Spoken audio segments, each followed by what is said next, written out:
Hi and welcome back to another quick guide. Today, I'll teach you how to change your password on iPhone App Store. Changing your App Store password on your iPhone helps protect your Apple account and the purchases associated with it. Your App Store uses the same password as your Apple account, so changing it updates the password you use for the App Store, iCloud, and other Apple services. Follow these steps to change your Apple account password on your iPhone. To begin, open the Settings app on your iPhone. Tap your name at the top of the screen. Select Sign In and Security. Tap Change Password.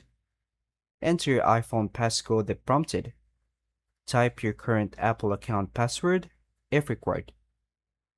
Enter your new password in the new password field.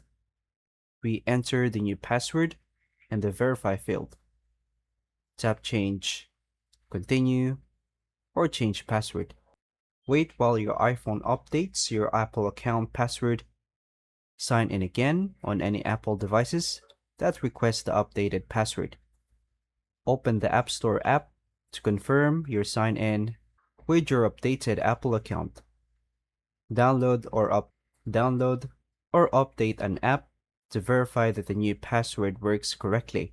Store your new password in a secure password manager or another safe location so you can access it when needed. And that's all for now, folks. Thank you for watching.